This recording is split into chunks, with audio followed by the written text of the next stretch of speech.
जब रात होती है तो हम एक दिया जला लेते हैं और उसकी रोशनी में खुद को महफूज समझते हैं, मगर उस रोशनी के परे जो अंधेरा है वो अपने अंदर बहुत सारी कहानियां समेटे हुए है और इन्हीं कहानियों को आप तक लेकर आता है रात के अंधेरे में।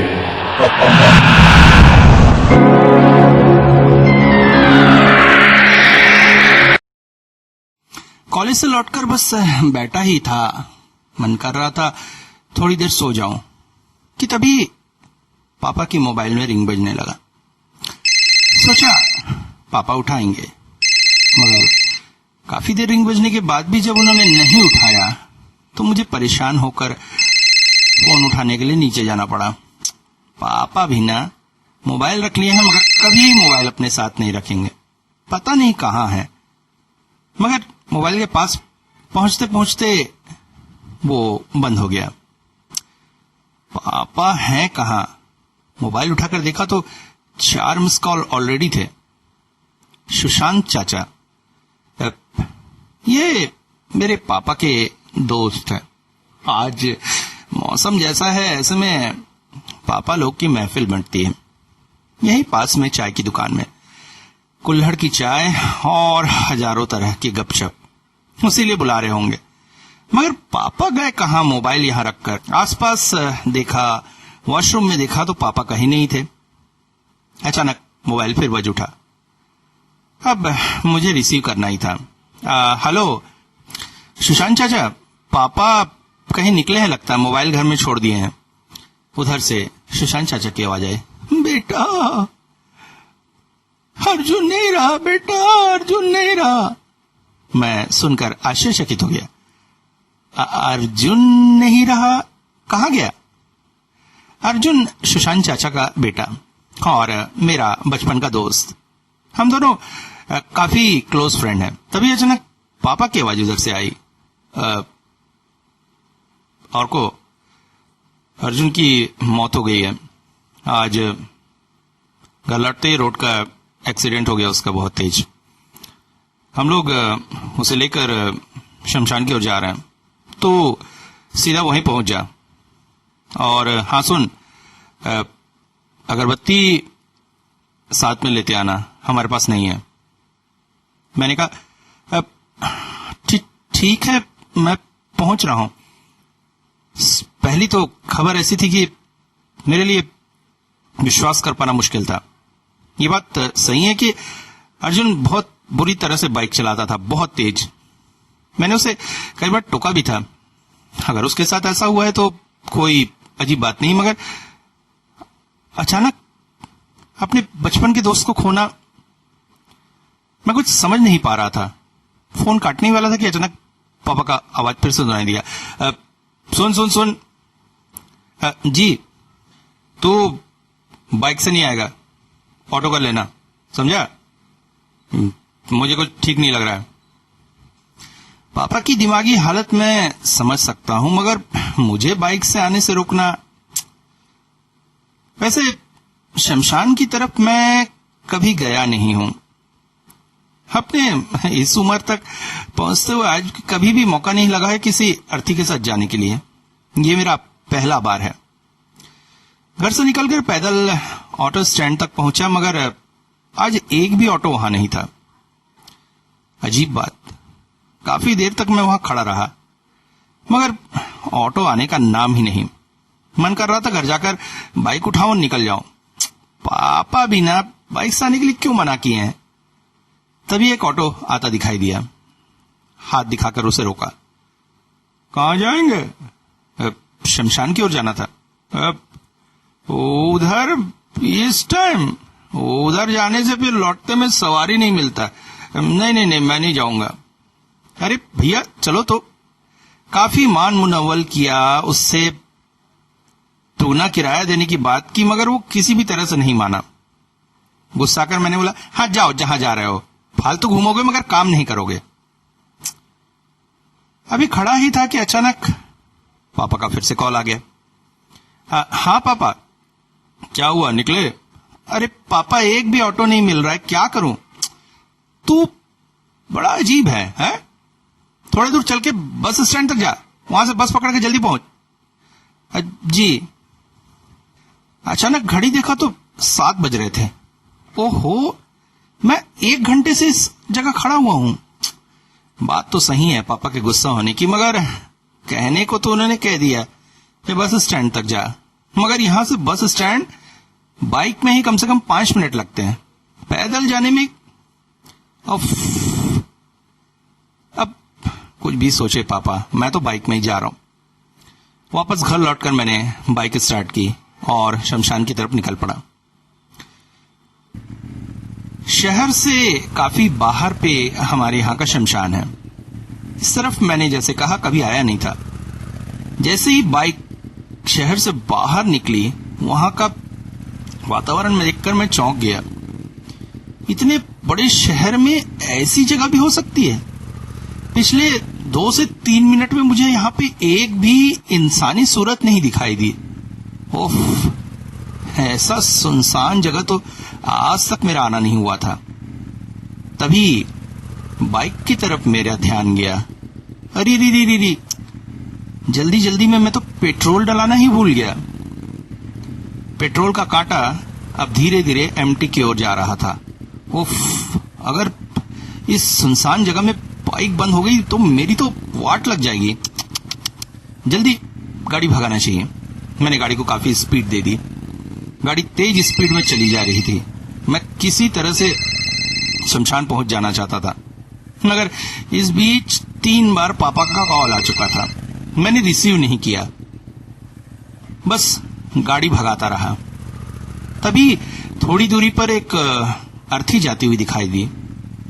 जैसे ही उनके पास पहुंचने लगा तो हरी बोल की आवाज कान में पड़ने लगी। मैं उनके पास से जल्दी से निकल जाना चाहता था, इसलिए स्पीड और बढ़ा दी। मगर जैसे ही मैंने उन्हें क्रॉस किया, अचानक बाइक झटके खाने लगी। अरे रे रे रे रे रे, हो गया बंटाधार। लोग मिले तो बाइक बंद होने लगी। समझ में आ गया था शमशान ज्यादा दूर नहीं है, पहुंच जाऊं तो पिंड छूटे।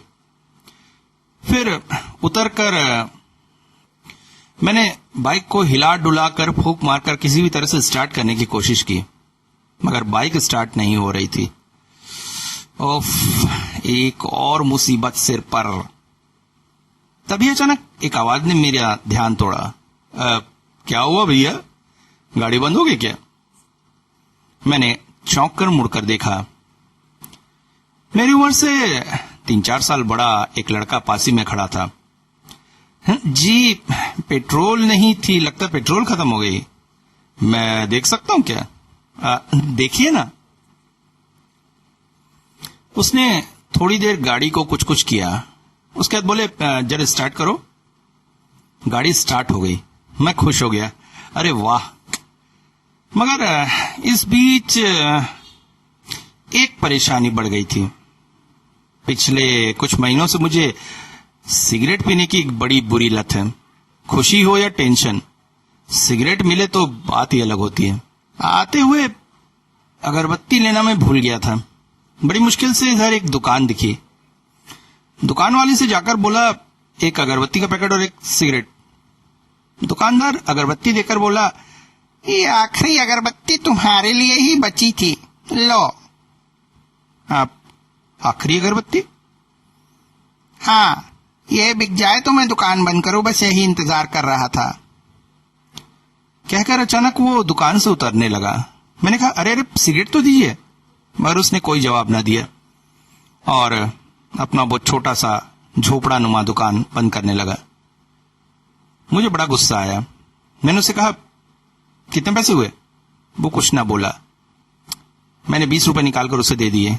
उसने चुपचाप रख लिया। सिगरेट नहीं मिल पाई थी। जैसे ही गाड़ी बनी तो गाड़ी स्टार्ट करके मन ही मन एक इच्छा हुई एक सिगरेट पीने की। तभी वो लड़का बोल पड़ा, चलने से पहले एक सिगरेट पिएंगे क्या? मैं चौंक पड़ा। अरे इतनी जल्दी मेरी मन की इच्छा कैसे इसने जान ली? हम दोनों ने एक एक सिगरेट लेकर पीना शुरू किया। वैसे आप कहां जा रहे हैं? मैं वो अभी अर्थी गई ना, उसी के साथ था। आपको यहां परेशानी में देखा तो आपके पास आ गया। ओह, थैंक यू थैंक यू। मैं आपकी कुछ मदद कर सकता हूं? हाँ हाँ, क्यों नहीं। शमशान तक छोड़ दीजिए, मैं तो उन लोगों से बहुत पीछे हो गया। अरे इसमें कहने वाली कौन सी बात है, बैठिए बैठिए। कहकर मैं गाड़ी स्टार्ट कर ही रहा था कि अचानक फिर से पिताजी का कॉल। मैंने फोन उठाकर कहा, हाँ पापा, बस आ ही रहा हूं। उधर से सुशांत अंकल बोले, बेटा समझ रहा हूं तुम्हें बहुत तकलीफ हो रही है, मगर क्या करूं, लो तुम्हारे पिता से बात करो। अरे नहीं अंकल, ऐसा क्यों कह रहे हैं? मैं शर्म से भर गया। पिताजी ने पूछा, तू पहुंचा? जी बस पहुंचने ही वाला हूं, वो असली में बाइक बिगड़ गई थी। जल्दी जल्दी में मेरे मुंह से ही ये बात निकल गई। मैंने तुरंत ही अपना मुंह बंद कर लिया। पापा ने बाइक से आने के लिए मना किया था। वो सुनकर तुरंत गुस्सा हो गए। मैंने उन्हें कहा, पहुंचकर समझाता हूं आपको। कहकर मैंने बाइक स्टार्ट कर दी।